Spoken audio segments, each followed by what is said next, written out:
రెండెర్రా పిల్లలు బాగున్నారా? నిన్నటి కథ నచ్చిందా? మరి నేను చెప్పే కొత్త కొత్త కథలు వినడానికి నా ఛానల్ని సబ్స్క్రైబ్ చేసి లైక్ చేయండి. మరి మీరు నా ఛానల్ని సబ్స్క్రైబ్ చేసి కథలు వింటే నాకు ఎంతో హుషారుగా ఉంటుంది కదర్రా.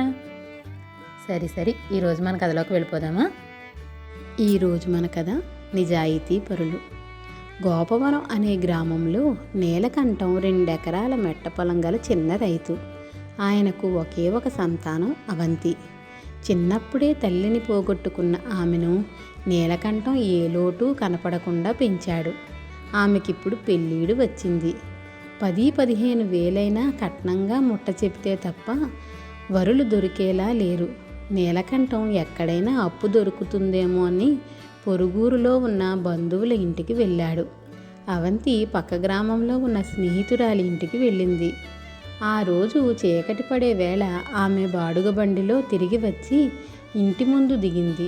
లోపలి నుంచి తండ్రి ఎవరితోనో ఘర్షణ పడుతున్నట్టు పెద్దగా కేకలు వినిపించాయి. వయసులో పెద్దవాడివని ఇంతవరకు మర్యాద ఇచ్చాను.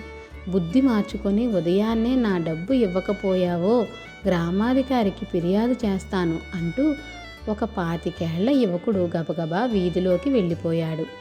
అవంతి ఇంట్లోకి పోయి తండ్రిని, ఈ గొడవంతా ఏమిటి నాన్న అని అడిగింది. నీలకంఠం కోపంగా, అన్ని సంగతులు నీకు చెప్పాలా? వంట పనేదో చూడు అన్నాడు. ఏనాడు పల్లెత్తు మాట అనని తండ్రి ఇంత గట్టిగా కసురుకోగానే అవంతి కళ్ళల్లో నీళ్లు తిరిగాయి. ఒక అరగంట మౌనంగా గడిచాక నీలకంఠం ఎంతో శాంతంగా, నీ పెళ్ళి వచ్చే నెలలోనే, అన్నీ నచ్చాయి, 10,000 కట్నం కావాలి, వారం రోజుల క్రితం చెప్పిపోయారే, ఆ సంబంధం నిశ్చయపరచదలుచుకున్నాను అన్నాడు. డబ్బు ఎక్కడ దొరికింది నాన్న అన్నది అవంతి భయంగా. ఆ ఆరాలు నీకు అనవసరం, తెలిసిందా అంటూ మంచం వాల్చుకొని పడుకున్నాడు నీలకంఠం. అవంతి వంటగది సర్ది వచ్చేసరికి నీలకంఠం మంచి నిద్రలో ఉన్నాడు. ఆమె తండ్రి బట్టలు పెట్టుకునే పెట్టె తెరిచి చూసింది. పెట్టె అడుగున ఒక తోలు సంచి కనబడింది. దాని నిండా డబ్బున్నది. తండ్రి తన పెళ్లి కోసం చివరకు దొంగతనం లాంటి నీచానికి పాల్పడ్డా అనుకుని అవంతి నివ్వెరపోయింది. తోలు సంచిని తన తలగడ దిండు కింద పెట్టుకుని నిద్రపోయింది. తెల్లవారగానే రాత్రి నీలకంఠంతో పోట్లాడిపోయిన యువకుడు వచ్చాడు. నీలకంఠం అతన్ని చూస్తూనే, ఇప్పటికీ 100 సార్లు చెప్పాను, నీ డబ్బు సంగతి నాకు తెలియదు, ఇక వెళ్ళు అన్నాడు. ఆ యువకుడు కోపం తెచ్చుకుని ఏదో అనబోయేంతలో అవంతి కల్పించుకొని, ఏదో డబ్బు గురించి మా నాన్నను బాధించడం ఏం మర్యాద అన్నది. ఇందులో బాధించడం ఏమీ లేదు, జరిగిందేమిటో చెబుతాను విను అంటూ యువకుడు ఇలా చెప్పాడు. అతడి పేరు చంద్రం. ఒక నగల వ్యాపారి దగ్గర గుమాస్తా. ఒకరోజు నా యజమాని 10,000 ఒక తోలు సంచిలో పెట్టుకొని వ్యాపారం పని మీద బయలుదేరి వెళ్ళి గంట గడిచే లోపలే విచారంగా దుకాణానికి తిరిగి వచ్చాడు. దారిలో డబ్బు సంచిని దొంగలెవరో తస్కరించారు. అది విని యజమాని కన్నా చంద్రం ఎక్కువ బాధపడ్డాడు. చంద్రం అన్న పట్నంలో ఉన్నాడు. అతడి ఆరోగ్యం బాలేదని తెలిసి చంద్రం ఆ రాత్రే పట్నం బయలుదేరాడు. దారిలో ఒక చెరువు గట్టు పక్కన ఉన్న చెట్ల తోపుల్లోంచి అతడు నడుస్తూ ఉండగా ఒక చెట్టు చాటు నుంచి ఎవరో మాట్లాడుకోవడం వినిపించింది. ఈ డబ్బు మనలో ఎవరో ఒకరికి దక్కితే కనీసం ఏడాది పాటు దొంగతనాల జోలికి పోకుండా సుఖంగా బతకవచ్చు. ఒక పని చేద్దాం, ఈ సంచిని ఇక్కడ పెట్టి చెరువు గట్టు మీదకి పోదాం. అక్కడి నుంచి ఎవరు ముందుగా వచ్చి ఈ సంచిని తాకితే వాళ్ళది అందులో ఉన్న డబ్బు, ఏమంటావు అన్నాడు ఒక దొంగ. రెండోవాడు ఇందుకు సరేనన్నాడు. ఇద్దరూ సంచి అక్కడ పెట్టి చెరువు గట్టు మీదకి వెళ్ళారు. చంద్రం చెట్టు చాటు నుంచి సంచి ఉన్న చోటుకు వచ్చి దాన్ని చూస్తూనే నిర్ఘాంతపోయాడు. ఆ తోలు సంచి తన యజమానిది. చంద్రం చప్పున సంచి తీసుకొని పరిగెత్తసాగాడు. దూరం నుంచి ఇది చూసిన దొంగలు అతడి వెంట పడ్డారు. చంద్రం చాలా దూరం పరిగెత్తి నీలకంఠం వాళ్ళ గ్రామం చేరాడు. వీధుల్లో ఇంకా జనసంచారం ప్రారంభం కాలేదు. తను దొంగలకు దొరికిపోయినా యజమాని డబ్బు సంచి దొంగల పాలు కాకూడదనుకుంటూ అతడు వీధి పక్కన ఉన్న ఒక ఇంటి అరుగుకు అడ్డంగా ఉన్న ఎదరి తడిక వెనక్కు దాన్ని విసిరిపి వేశాడు. అతడు గ్రామం దాటి మరికొంత దూరం పరిగెత్తేసరికి బాగా తెల్లవారిపోయింది. ఇక లాభం లేదని దొంగలు ఎటో వెళ్ళిపోయారు. చంద్రం పట్నం వెళ్ళి అన్న ఆరోగ్యం కొంత బాగయిందని తెలుసుకొని నీలకంఠం ఉండే గ్రామానికి తిరిగి వచ్చాడు. ఇప్పుడు నీలకంఠం ఆ డబ్బు సంచి సంగతి తనకు తెలియదని అబద్ధం ఆడుతున్నాడు. అంతా విన్న అవంతి చంద్రం స్వామి భక్తికి ఆశ్చర్యపోయి తన తలగడ కింద ఉన్న డబ్బు సంచిని అతడికి ఇవ్వబోయింది. కానీ నీలకంఠం ఆమెకు అడ్డు వచ్చి, సంచి ఇవ్వకు, ఇతను చెప్పేదంతా పెద్ద కట్టు కదా, ఆ డబ్బు సంచి నాకెలా దొరికిందో చెబుతాను విను అంటూ ఇలా చెప్పాడు. అతడు కూతురు కట్నం డబ్బు కోసం 1-2 చోట్ల ప్రయత్నించి పని కాక నిరాశగా ఇంటికి బయలుదేరాడు.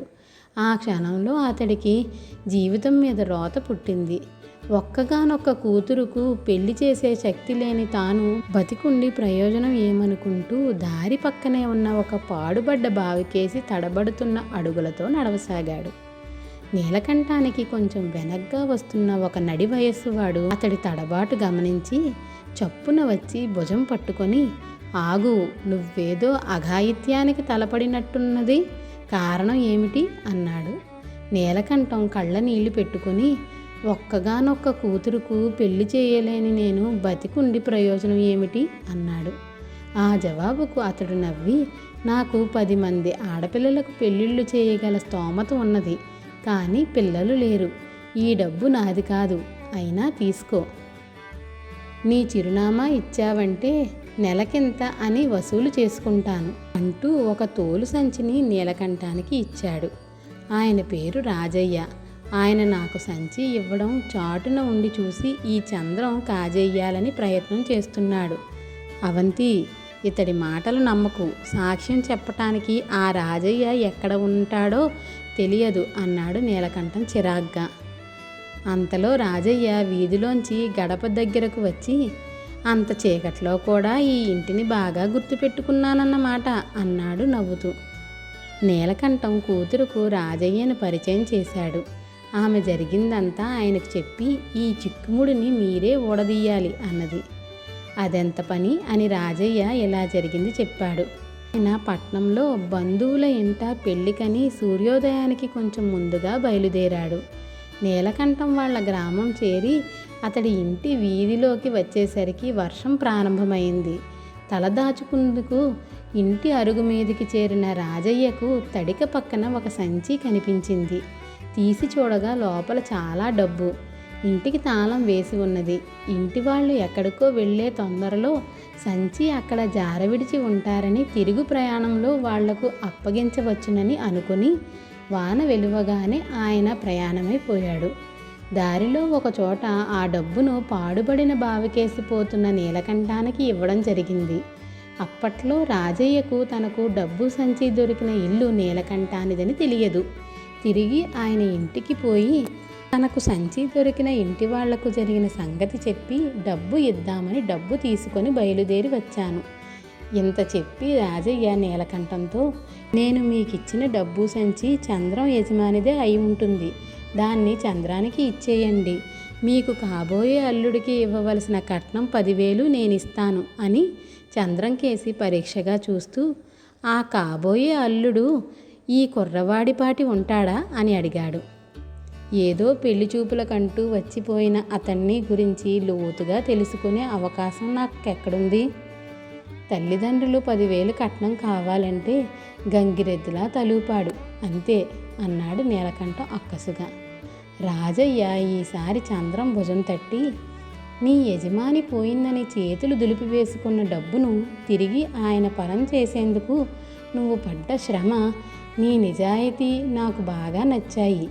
నీలకంఠం గారు, అవంతి ఒప్పుకుంటే ఒక్క మాట, నీకు పెళ్ళయిందా?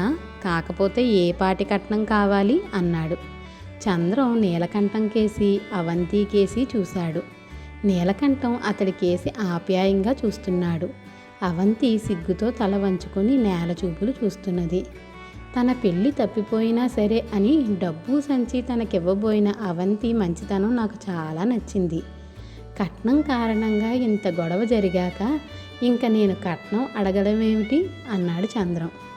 రాజయ్య నీలకంఠం అవంతిల కేసి చూసి వాళ్ళు ఆనందపడుతుండడం గ్రహించి వచ్చే నెలలోనే పెళ్లి ముహూర్తం, ఇక్కడ కాదు నా ఇంట్లో 10 మంది ఆడపిల్లలకు పెళ్ళిళ్ళు చేయగల స్తోమత గలవాడినని లోగడే నీలకంఠం గారికి చెప్పాను అన్నాడు రాజయ్య. పిల్లలు, కథ నచ్చిందా?